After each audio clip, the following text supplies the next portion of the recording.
हाय viewers, आज मैं आपको कथेतर प्रेमचंद के ग्रंथों में कथेतर जो उन्होंने नाटक लिखे थे उस पे हम लोग चर्चा कर चुके हैं। पहला उनका नाटक था संग्राम, दूसरा करबला और तीसरा और अंतिम नाटक है प्रेम की वेदी। तो प्रेम की वेदी नाटक इनका अंतिम नाटक है और इन्होंने 3 नाटक लिखे हैं। तो उन नाटकों में ये इसमें जो पात्र होते हैं वो मिसेस गार्डन होती हैं, उनकी पुत्री मिस जेनी होती है। तो प्रेमचंद ने इस को जब इस विषय को लिखा तो बड़ा हो हल्ला मचा कि क्या इस नाटक के बाद ही ये चर्चा परिचर्चा फैलने लगी कि क्या प्रेमचंद प्रेम विवाह के विरोधी थे। इस पर बहुत चर्चा परिचर्चा करी। इसका जवाब प्रेम की वेदी है। तो गार्डन की बेटी मिस जेनी है, वो मिस्टर विनियम होते हैं। तो मिस्टर विनियम से वो बहुत अधिक इम्प्रेस रहती हैं मिसेस गार्डन, और वो चाहती हैं, वो उनके पति साथ में नहीं रहते हैं, तो वो चाहती हैं कि मिस जेनी बहुत बौद्धिक महिला, बहुत बौद्धिक बच्ची रहती है, उम्र भी इसकी बहुत कम रहती है। तो वो मिस्टर विनियम से शादी करना, मिस्टर विनियम से मिसेस गार्डन चाहती हैं कि उसकी बेटी मिस्टर विनियम से शादी कर ले। परंतु होता क्या है कि जब मिस जेनी तैयार नहीं होती है तो वो मिस गार्डन ही मिस्टर विनियम से शादी करके मिसेस विनियम बन जाती हैं। तो बड़ा अजीब लगता है कि जिस व्यक्ति को वो चाहती हैं कि उसकी पत्नी का पति बने और स्वयं अपने खुद शादी कर लेती हैं, तो उससे ये प्रतीत होता है कि जो विदेश है वहाँ पर कोई भी ऐसे बुद्धिजीवी लोगों में कोई भी ऐसे समस्याएं नहीं होती हैं कि उम्र की कोई समस्या हो या जाति की कोई समस्या हो या कोई किसी भी प्रकार के और भी समस्याएं जो हमारे भारतवर्ष में हम लोग झेलते हैं, और परंपराएं हैं, अंधविश्वास हैं, रूढ़ियां हैं, उसके तहत प्रेम भी होते हैं, उसके तहत प्रेम स्वीकार भी होते हैं। परंतु विदेशों में और बौद्धिक जगत में ऐसा नहीं माना जाता। फिर उनके 2 परिवारों की कहानी है, एक मिसेस गार्डन उनकी पुत्री जेनी, और दूसरी परिवार रहता है श्री योगराज।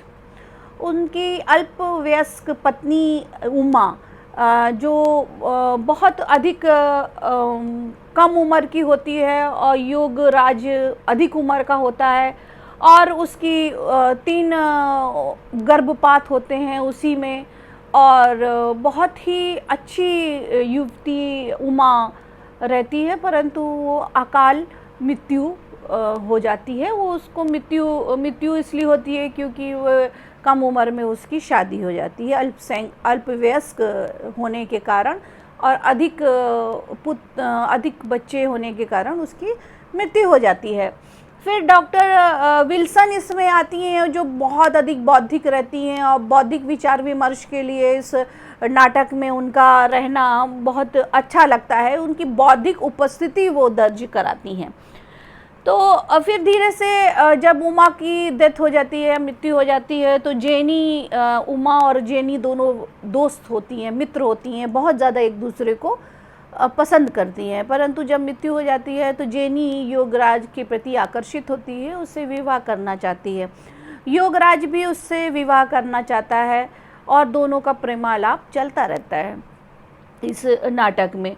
तो योगराज की पत्नी जो होती, रज्जन नाम का व्यक्ति आता है, जिससे योगराज को छोड़कर फिर जेनी एक आध्यात्मिक रूप से और एक